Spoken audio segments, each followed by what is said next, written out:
Good morning, and Merry Christmas, y'all. So, I know we won't have as many people joining us live today just because you're probably spending time with your family members. Santa came last night. I'm asking y'all, do you set out some milk and cookies? Do you set out a carrot for Rudolph? Because I know Vivi did, Vivi Noggle did. That was some cute videos. Shout out to Larissa Noggle and Chris Noggle.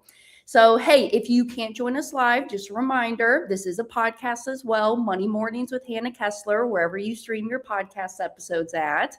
And I see Mr. Dexter here. What's up, everyone? And the OG is here. Yes, he is. Merry Christmas, Dexter. Hey, send my love to your family as you see them today and are talking with them, your grandson, your kiddos. So glad to have you on this morning. Well, good morning and Merry Christmas, and welcome back to another Money Mornings with Hannah. And today's episode is special, not just because it's Christmas, but because we're talking about something that shows up almost at every kitchen table this time of year: money, family, and relationships. And I'll tell y'all, a lot of us, it's hard with our family members. But specifically, I wanted to bring this conversation up around this time because how do you bring the infinite banking concept up with your spouse, your partner, or your family members without having the conflict, the fear, or even having them shut down the conversation? So really, how I thought about this episode today is two things inspired me. Number one was a message that I got from one of my team members, Mr. Ethan Evans. A lot of y'all know Ethan. You might have him as your implementation agent. And a conversation that I was actually having with my father this week, because I have some updates and I want to report these updates to you, because as we've been learning from my father and his mentors, if you track your stats, they will grow. But if you track your stats and report them to others, it's going to grow exponentially.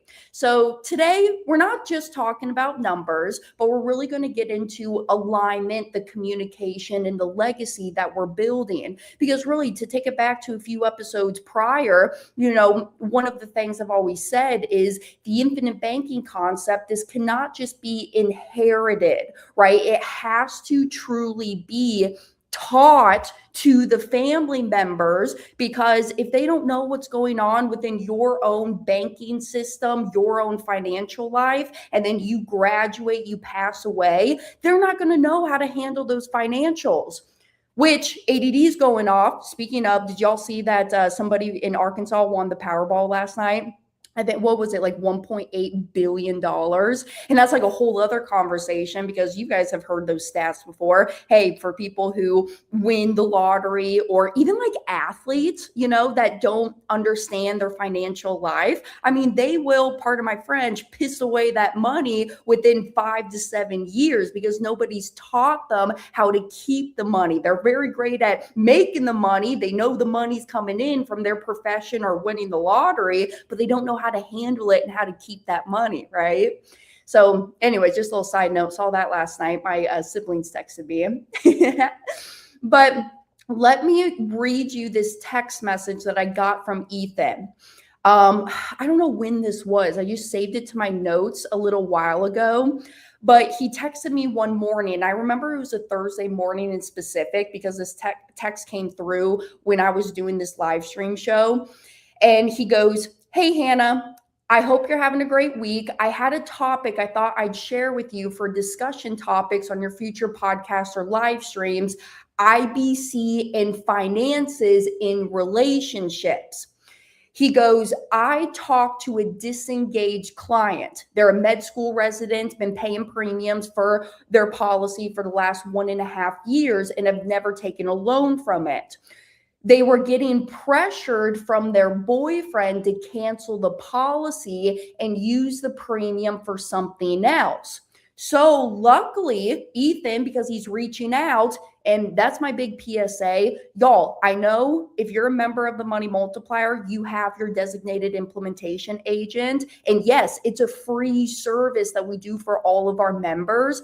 And to be quite honest with you, I've been noticing that y'all don't value free things, okay? So seriously, I know it's free to you, but take advantage of the tools and the resources that the team is giving you. So when your implementation agent reaches out to you every quarter, even if you don't need us, just reply back, hey, I'm all good. I'll catch you next quarter, right?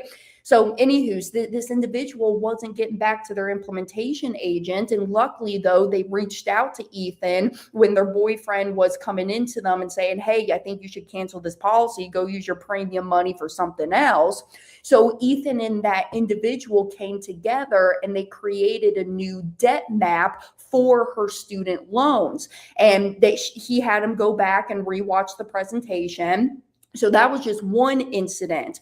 And luckily, Ethan got in there, re-educated them of why they even started this journey in the first place. Because before I get into my second case study here, it is important to always keep learning about this stuff. Okay. This is literally why Nelson Nash dedicates one whole chapter to his book called The Arrival Syndrome, because some people will think, okay, I started my policy, I've set this all up, and then I know everything there is to know, and I don't need to do any more studying for myself. And it's like, no, it's almost like if you go to college, you build on top of those foundation building blocks that you're learning from your freshman year, your sophomore year, junior year, senior year. You're building on top of these building blocks, for lack of better words, of what you're learning in that curriculum when you're attending college. So it's almost like the same thing when it comes to the infinite banking concept and learning deeper about your financial life and your money life.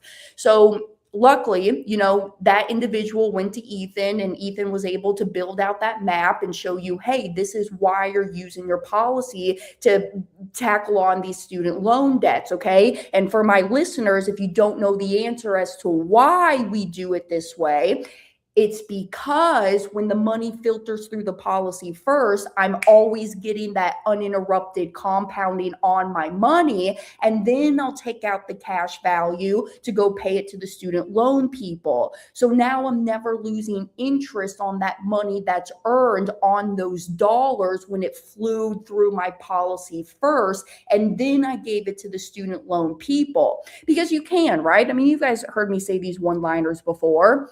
You could totally take the money from your checking account and go pay off the student loan people directly. But if you do that, okay, I've accomplished the goal of paying them off, but now I no longer have that money. I have to go out there, work for it, earn it somehow to get those dollars back inside of my pocket, earning me interest again. So this is what's called the opportunity cost of our money. When I simply just add the one additional step of running the money through the policy first, now I'm never losing out on the interest that's earned. Another little topic that he brought up too, hey, she's been paying these premiums for the last 1.5 years and they've never taken out a loan. Literally, we talked about this on Thanksgiving Day. I remember it because I read that text message from my uncle, which I'll see you, Uncle Brad, later today if you're listening this morning. Hello, it's good to see you in Florida.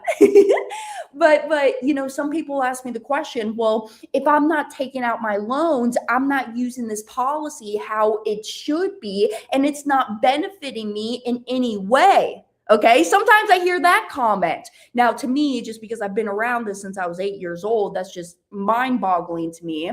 But what we're not understanding is that even though if you have no use for your capital, why do we even want to store the capital within the policy? Well, I can keep it liquid. I'm not locking it up. I can access that money whenever I want. It's protected against lawsuits, judgments, liens, even sometimes divorces, bankruptcies. I am getting tax-free growth within inside of that policy. So look at all of your other accounts of where you store your cash accumulation at. Savings account, 401ks, HSAs, yada, yada, yada. Is it tax-free growth? Some of them are, but the policy always is tax-free growth. And then on top of that, I got my death benefit, because it's not an if it happens, it's a when it happens. That death benefit money is now going to get paid out to my family, and they don't have to be running around figuring out how to pay off my remaining debts if I have some debts once I graduate, or how to pay for the funeral or burial expenses. Because let me tell you, though, it's expensive here in America to bury somebody. Oh my goodness, it was expensive. I watched this one girl in my free time. Some of y'all may know her, especially my girlies out there. Her name's Bailey Sarian, and she does murder, mystery, and makeup Mondays. So literally, she's on the YouTube, she's doing her makeup, and I'll see how she does it, kind of get some tips from her. And then she tells a story about, a crime that has been heavy on her mind of some serial killers or something that's happening. I know it's a little morbid, but I'm into that stuff. I kind of like those documentaries. It's very interesting. But she has this whole podcast called it's Dark History, I think is what it's called. I kind of forget on the top of my brain, but she went through how we have evolved into our burial expenses and why it's so expensive to bury people, and then going back into the day and what we used to do with the embalming process. It was kind of very interesting. So anyway, she was the one that exposed me on literally how expensive it is to bury somebody here in today's day and age. Sorry, side note. So that was one case study. He continues on in this text message and says, I also had another client who's engaged and busy with college and wedding prep, but hasn't talked with her fiance about IBC yet. IBC, the infinite banking concept. Both spouses / people need to be on the same page when starting IBC. And if you're getting into a new relationship, be excited and tell your significant other about IBC and what it's done for you, and it's part of your life and lifestyle. I was like, oh my gosh, Ethan, absolutely. Yes, we can do a study on this. So to bring it in here, what I really wanted to hit on my bullet points here: acknowledge that today is Christmas. You're going to have some meals with your family. You're going to be sitting around the Christmas tree. You're going to be opening your presents, and it's going to be time that you're there with them together. And I know the emotions are high, but also when the emotions are high, the conversations are just a little bit deeper, aren't they? So don't get into this conversation with your spouse, significant other, or family members about convincing them to do it or selling them on this idea, on this concept, but more so talk about the alignment with your life and your values of why you're doing this and using this financial tool within your financial life, okay? Because the money conversations don't have to ruin relationships, but I'll tell you this, avoiding them does. I was on YouTube not too long ago, and I was watching the story about how it's actually Caleb Hammer. Some of y'all may know Caleb Hammer. He's very entertaining. He goes through and does personal financial audits with people, but it was a man and a woman, and they were engaged, and the man had a secret that he was holding from his partner, that he was in almost $20,000 of credit card debt. And as we know, when you get married to that person, you're legally binding your lives together. That debt now becomes her debt in most states, right? So he had to get into this conversation of how to tell this to her so that she doesn't get all pissed off. And I mean, seriously, I mean, to me, as in my mind, if you held this from me and we've been together for 5+ years and now we're engaged, we're about to get married, and you didn't bring up all of your financial life and this credit card debt that you have, it's not so much about that. It's more so of me thinking, okay, if you lied to me about that, what else are you lying to me about? You see what I'm saying? So it's just important to be authentic with what you're doing, what you're up to. Again, you don't have to sell your family members. This is your financial life. You are the owner of that policy contract. You hold the first rights to anything that's happening within that policy, but just expose them to what you're doing. And I'll tell you this, because family members are the hardest, are they not? We all know that. They're the hardest to talk about this concept with. So when you are bringing this up with them, they probably won't be on board the first few months, few years that you're doing this. But here's my biggest advice. Lead with example. Set the tone, set the expectation, set what you're doing with your policy, and be disciplined, be a good steward of your money. And when people start to see you doing this and they start to see your wealth accumulate and the things that you're able to do and buy with your policies, that they're like, well, crap, I just can't drop everything right now and take a trip to Istanbul, Turkey, because I got to go clock into my 9 to 5. But yet you can, because you've been using your policy to accumulate cash flowing assets, that your pocketbook doesn't dictate your time or your location freedom. So you can always lead by that example. And I'll tell you, that is what has helped my family get on board with this, is that we've been living it. They see what's happening. And even though my family members don't fully understand everything that's happening within the policies, because they're not in this day in, day out like my father, mom, and I are, they're seeing the results of it. And they're like, okay, I trust you enough. I see what you are doing. Just tell me what to do, and I'm going to follow your lead here. So you may experience that with some of your family members too. Now, before I get in here, I see some comments coming in. Love my IVC, Mr. Brent. Good to see you this morning. Mr. Dexter says, so Jerome is his implementation agent.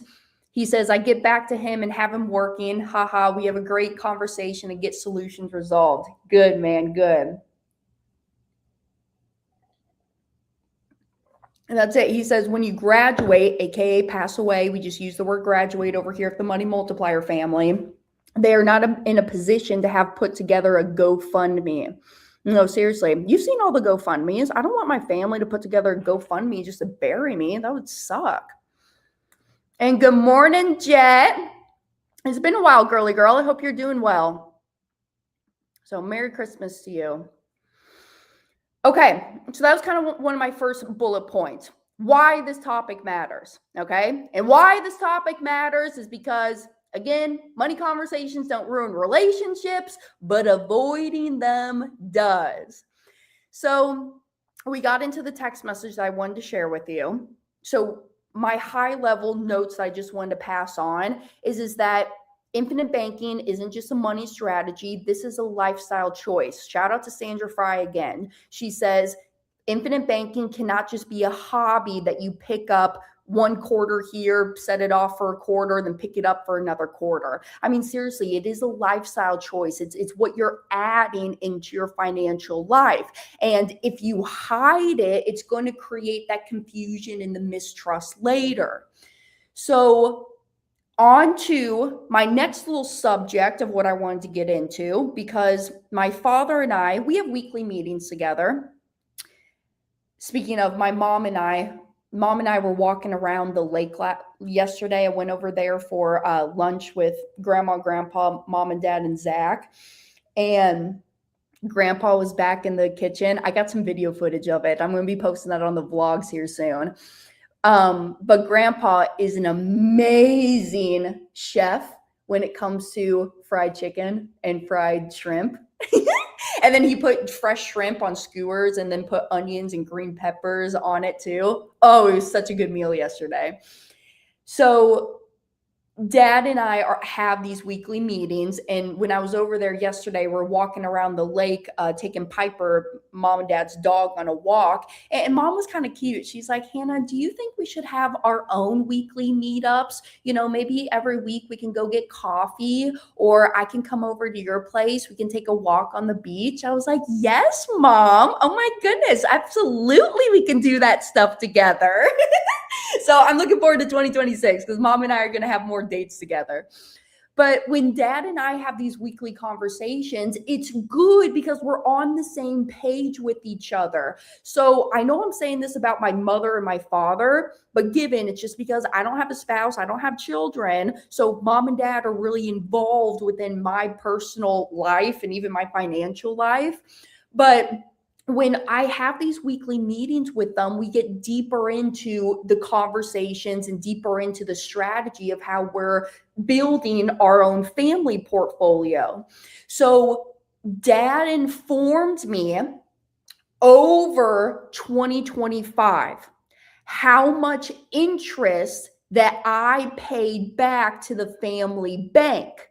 Okay, because I'm second generation to this concept, and I've borrowed from the family bank, AKA Brent Kesler and Terry Kesler's policies.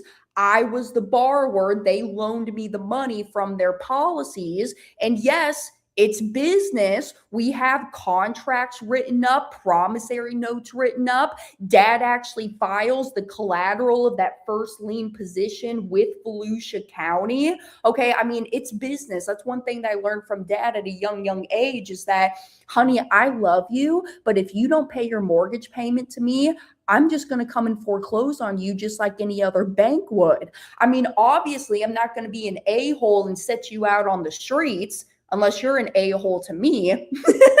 But this is business at the end of the day, and we need to keep it as business. Just like if any other rando from the street were to come in, this is exactly how I'm going to do it.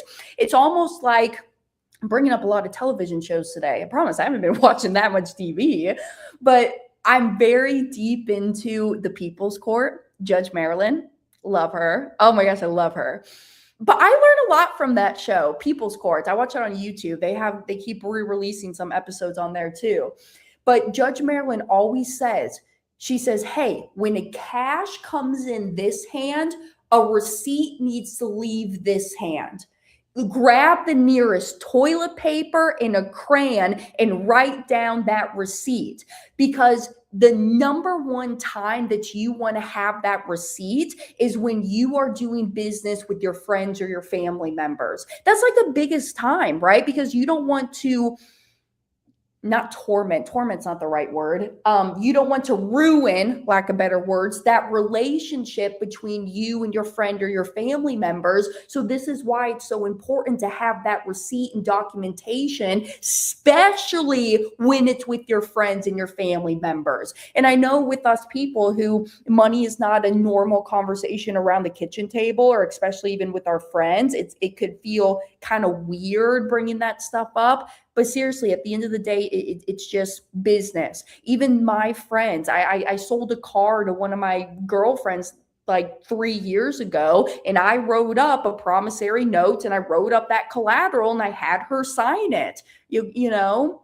So anywho, to get off on that tangent, why I'm bringing this up is because over the course of my life, I have taken loans from the family bank. My first ever loan was my first house when I was 19 years old, over more inland in Florida, in a neighborhood called Pelican Bay. So I took a loan from dad for that. I took a loan to renovate that duplex just a little bit. I've taken a loan for my second van financing. Okay. Because y'all have heard that story. If you haven't, go back and watch the episodes. Not going to get into it. But I've taken a loan for the second van financing. And I've also taken a loan for this condo that I live in now over here on Beachside.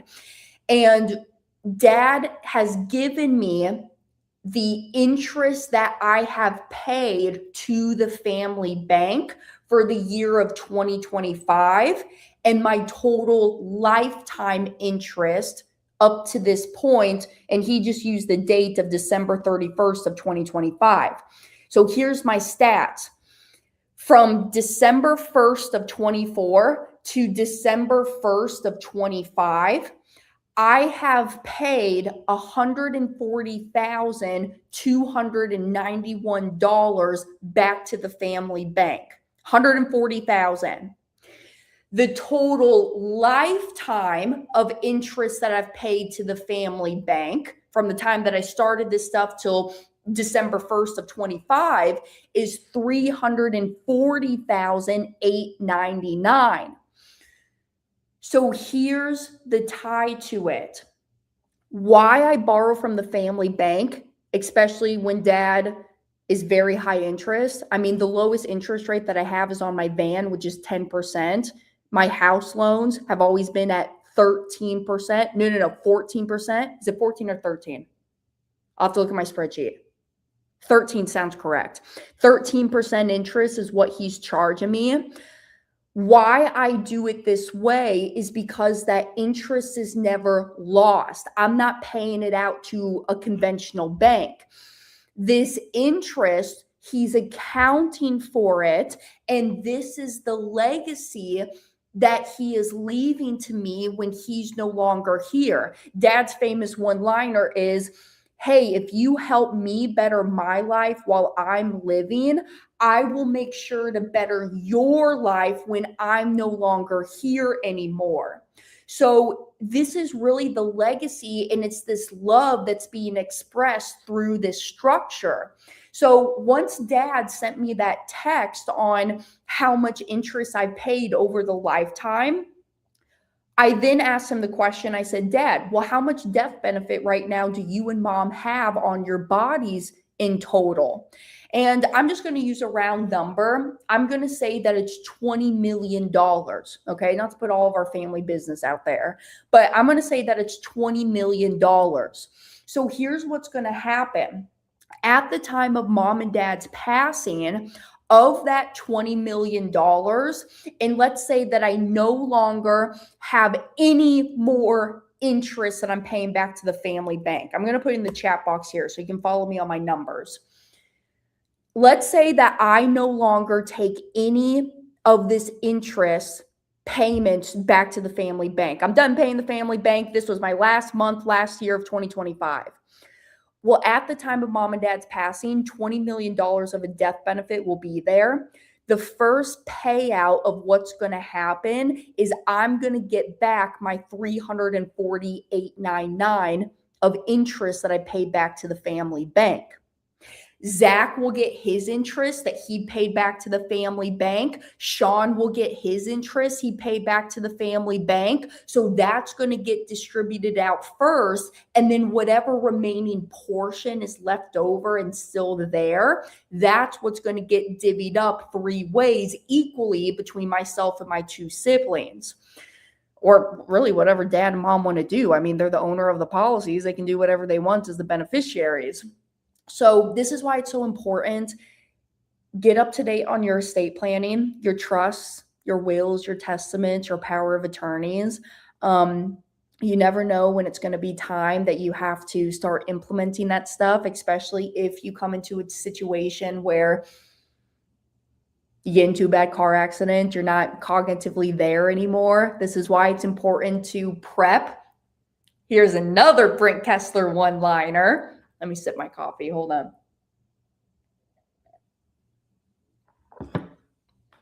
Dad would say this, and I would get so mad at him when he used to say this. But he goes, and I'll give you the context of why I would get mad. He goes, Hannah, a failure to plan is a plan to fail. And he says that all the time. Because when I was younger, getting into this business and I was kind of evolving, growing up and being dad's assistant, I was responsible for packing all of the booth materials. So sometimes when we go out, teach at live events, they would give us a booth. And sometimes there would be a time where I would maybe forget a thing or two. Maybe it was extra copies of Mapping Out the Millionaire Mystery. Maybe it was his HDMI cord. You know, it was little things that weren't so tremendous if we forgot it, but it's still like, girl, this is your responsibility. Why is it not packed up for us? So I get it. I get why dad would get mad at me. And so he would always say, do you have your checklist? Do you have your checklist, or are you checking things off the checklist? Yes, dad. So he says a failure to plan is a plan to fail. So just make sure that you're having those conversations. Now, here's some little tips too, okay? And before I get into my little tips, good morning, Dave. Merry Christmas to you. Oh, Jet said, love being blessed with my IBC. Hey, Dave, just real quick as well. I'm going to play around with your little toy that you sent me not too long ago. I'm super excited. So I have some time this weekend. I'm going to find a spot for it somewhere in my walls, maybe in the podcast studio or maybe in the office over there. But I'm excited. I was thinking about you actually this morning. So good to see you on, my man. Here is some talking points in teaching your family members and bringing this up in conversation and doing it in a way that it's not so defensive or it's like that you're pushing a belief or something onto them. Because here's what not to do. Don't lead with the jargon. Don't lead with the terminology of base premium, paid up additions, dump-ins, mutually owned insurance companies. You know, they don't know that stuff. It's not the common language when we're speaking to the public. That's something I want to work on is I want to get life insurance more mainstream. That's why I'm doing a lot of TV segments. So, hey, just FYI, if you know of local television producers, holler at your girl. I'll send them my segment titles. I'll send them my emails that I have, and I would love to come on their show and just talk about the infinite banking concept. Up to this point in my life, I've done now 13 TV interviews, and I did some pitches while I was out there in Acapulco, Mexico. So I got some more coming up, like Dexter, San Diego. I'm coming to San Diego sometime soon. So just got to get in the calendar, but I'm coming out there, being on that Fox station. But we got to understand that these people aren't familiar with the terminology. So don't lead with the jargon. Don't lead with the numbers, okay? Unless they are kind of number oriented. I get it. It's like my mama or like my business owners when I use that analogy of starting the policy is almost like starting a business from scratch. I'll kind of let that one go. That one makes sense for my business owners, but I wouldn't lead with these numbers and showing your family member or partner the illustration. I mean, you can absolutely if that's what they're into, but I specifically ask my new clients that come to me, I say, hey, how do you learn best? Are you analytical? Do you like to read? Do you like to listen to podcasts? Do you like to watch videos? What's the best way for you to learn? So then I can meet them on that level of where they're at. You see what I'm saying? Hold on, I just swallowed some air.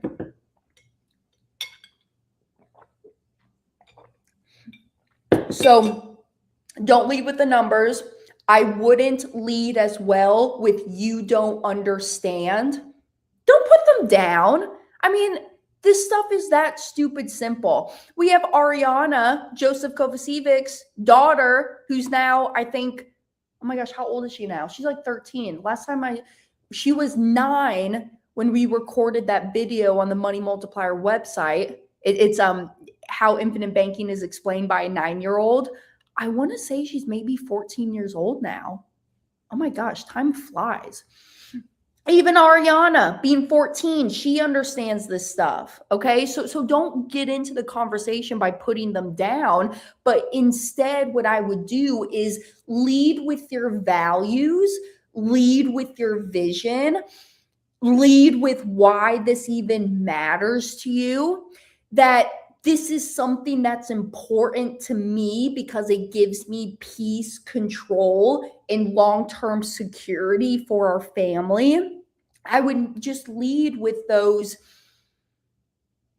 values rather than getting into what it is. I would first start out by explaining, why did I even start this journey in the first place? Infinite banking is just the how and the what. But why did I start this journey in the first place? And some of you guys don't even know what you want or why you even started this journey. I know majority of you do, but some of y'all just started it because you think, hey, I'm just going to build my wealth and I'm going to get rich quick. I'm telling you right now, this ain't a get rich quick kind of deal. So why did you even start this journey in the first place? Was it to build a family empire? Did you want the death benefit? Did you have debts you were trying to pay off? Are you trying to expand your real estate portfolio? Are you sick and tired of banks and having to go do that proctology exam at the bank just to get qualified for a loan? I mean, seriously, why did you even start this journey in the first place? And this is also just a perfect time to sit down because we're here on December 25th and write to yourself. I'm a big advocate of journaling. Okay. I like to journal. It allows me to get my anxiety, my ADD brain out onto paper. So just sit with yourself and really reflect on this year. And that's one of the talking points that I would reflect on is why did you start this journey? What have you accomplished so far? What could you be doing better with your banking system? And what are the goals for this next year? I know it's so cliche, my goal setting for next year, but seriously, I mean, it's, as Brent Kesler says, a plan to fail or failure to plan is a plan to fail. So just set those intentions for yourself. I can tell you my goals for this next year coming around is I really just want to be more intentional with my time and where I'm spending it at, who I'm spending it at, who I'm spending it with. And like these last few weeks of the year, I know there's a lot of event organizers who've been reaching out to me. And to be honest with you, I don't feel like I even want to go to your events this next year because I want to be intentional with my time and I know the people of who I want to meet and the rooms I want to be in. So instead of saying yes, yes, yes, yes, yes, I'm starting to say no more now and protecting my time of how I'm spending it. You see what I'm saying?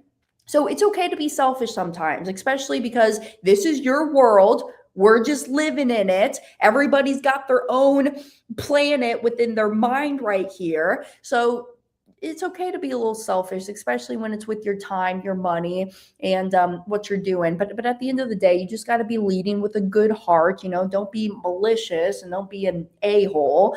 But as long as you're leading with that good heart, I don't think anything can really disrupt you in what you're trying to accomplish here.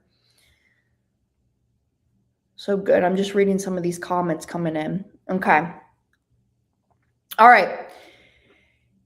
Here's something else I want to help y'all with. Okay. As you guys are sitting down at the kitchen table with your family today,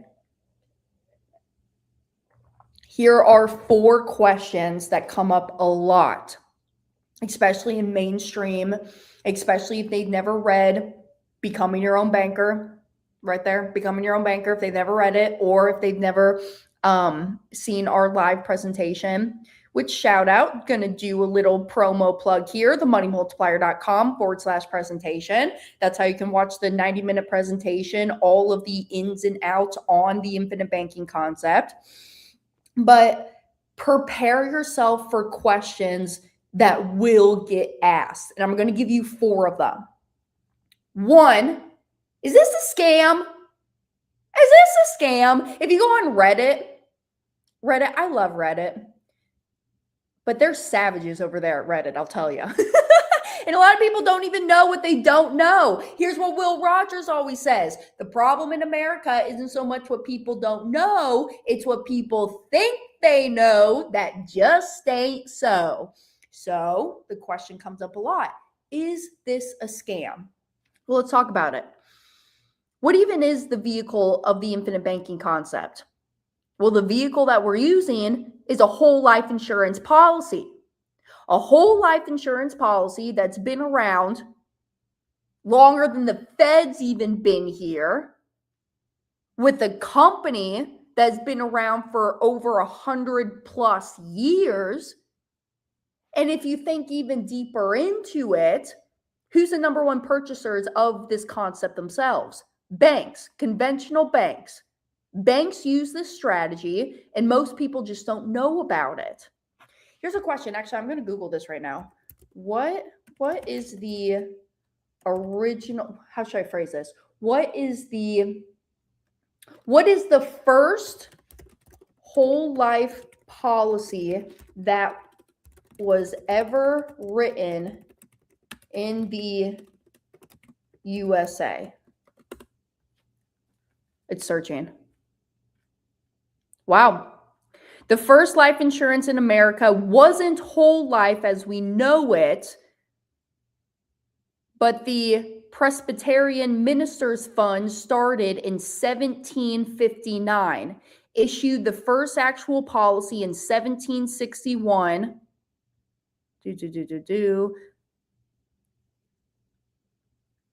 Through this gentleman, Francis Allison, for his widow and children, laying groundwork for permanent coverage through true whole life with cash value emerged later in the 1800s. Literally the 1800s. That's crazy. I was kind of thinking about that too, because Jonah and Jeremiah, shout out Banking Bros on YouTube, TikTok, all those social medias.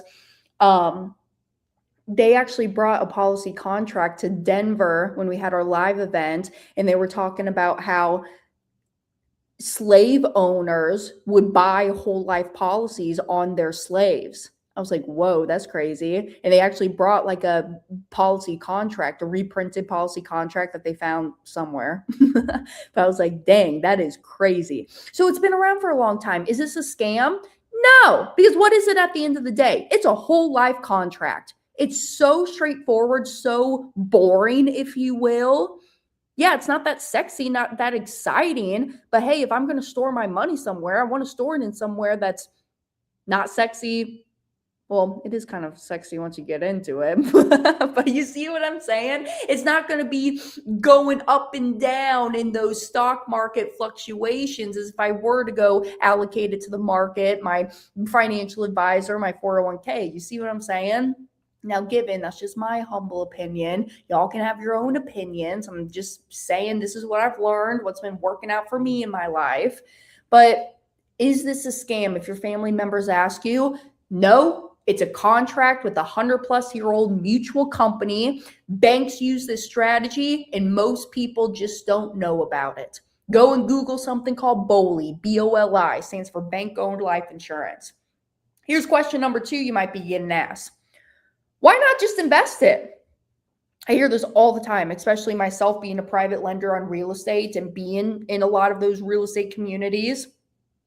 Why don't I just go and invest the money directly? Well, here's the Nelson Nash version of it. It's because this isn't about chasing returns. It's about control, liquidity, and certainty with where I'm storing my money at. But if I go a step deeper and I'm putting it into the mindset of my investors, to go back to what I said earlier today about the opportunity cost of our money, it's allowing me to double dip on my money. When I flow the money through my policy first, I'm getting that uninterrupted compounding, guaranteed interest and dividends, and I can still leverage against the policy, take out that cash value, and then go give it to that investment, that borrower, the stock options trade, whatever it is. So I just sum it up and I say I'm double dipping on my money. So why not just invest it? Because it's not the either or, it's my and. I'm running the money through the policy and then I'm going to go place it within that investment. You see what I'm saying? Number 3, why haven't I heard about this before? That's a big one. Your response could be, because it's not sold on commercials. It's truly taught inside families and institutions. When you go and see the commercials that are out there, people are always talking about term insurance, and I'm going to find you the cheapest premium for this term insurance that I can get you. Y'all, term insurance is just renting insurance. My question I always ask is, why do you buy a house rather than rent a house? Well, I buy a house, even though it's more expensive, because I want the ownership. I want the appreciating assets. I want the equity build up inside of that house. Whole life, term life. Term life, you're renting the house. Whole life, you're buying the house, right? And there's a time and place for term insurance. I'm helping a family right now. They want to max out themselves on their death benefit insurability. because they want to make sure that they can keep buying more whole life policies as they age and get older. And I mean, I'm telling you, this family is amazing. Husband's 32, the wife is 25, they're young. And just having this mindset within their head right now at such a young age. Oh, I'm so excited. I just can't wait till the days that we're in our 50s together. And I just, having the conversations of where we started 25 years ago. Anyways, but why haven't I heard this before? Because it's not a mainstream topic. I mean, think about it. If for all my IBC vets, if you really want to get into it, if the common person was doing this and the masses were doing this, people wouldn't be keeping their money at the local bank, would they? Yeah, you got to keep some money at the bank. There's no way to totally eliminate conventional banks from our lives, but if I'm redirecting my bank deposits into my premium deposits, banks are losing customers, you see? And banks are kind of what make our economy and our world go around with the Federal Reserve System. So why it's not mainstream is because there's probably a reason that the government and the Fed don't want to teach us about this stuff, because then they're not going to have customers making their deposits at their own banks. I mean, that's just one reason. Another reason is that, yeah, you got to be disciplined with this. You can't just, again, treat it like it's a hobby. Anywho's. So why haven't I heard about this before? Because it's not mainstream. It's truly taught within my elite and wealthy families. Because here's something. I actually wrote this on a sticky note not too long ago. When you start hanging around high net worth individuals, it's a different vibe. I mean, seriously, like it's because so many people are coming after these high net worth individuals and they just want money from them. They want their business from them. And it makes sense. I can see why the average person were to think about that. But truly, what's important to these high net worth people is their time, their reputation, and their legacy. Legacy and time, and it could be reputation too. I mean, just how my dad is doing it with me and how highly I speak of my dad. Infinite banking solves all of those three core principles. And these high net worth people, they don't want to be sold to, they want to be educated or they want to be entertained. So it's not a mainstream topic, and why we haven't heard about it before is because it takes deeper. It takes conversation after conversation. It's not just a one and done, hey, buy this term insurance policy, go and invest the rest. No, it's truly a mindset shift and a legacy foundation that you're building for yourself. Anyways, I could talk about that one forever and ever, but we won't spend all day here. So now here's number 4, a question that you might get asked at the kitchen table today. What if we need the money? If I put my premium deposits into this policy, what if I need that money? Well, cash value becomes available within 30 days. I tell you conservatively within 30 days. I mean, truthfully, I'm seeing my loan money show up back in my bank account anywhere from 5 to 7 business days. But I tell you within 30 days because I don't want to tell you 10 days and you get mad at me when your loan money shows up in 12. But this is exactly why we do this, so that we do have access to this capital and using it to our advantage instead of leaving it at the bank, allocating it to the self-directed, the solos, the 401ks, the investments that we have out there, right? So you don't need to have this immediate agreement within you and your partner, but you do need to have that respect and the openness about how this concept is really shaping you as you evolve within your financial life, so that they can start thinking about risk, control, long-term thinking, the family legacy. And honestly, if somebody is feeling threatened by your financial independence, there's kind of a deeper conversation than money just to be had there. So it is Christmas time. This is about building a family system, not just for individuals to win. I'm thinking about something else. We won't go there right now. But having mom and dad teach us this to us kids, myself and my siblings, we're well off. We don't need mom and dad's help no more. I mean, yeah, I'll go to the family bank and borrow sometimes, but because mom and dad ingrained these good habits and principles into our life and in our mind, that I know how to walk within my life. Go back to last week's episode when I was talking about how to teach your kids about money. Well, how to teach your kids about money and why we do it at a young age is so that we're developing our children to be capable to handle things as they grow older into their adult life. It's the same thing here.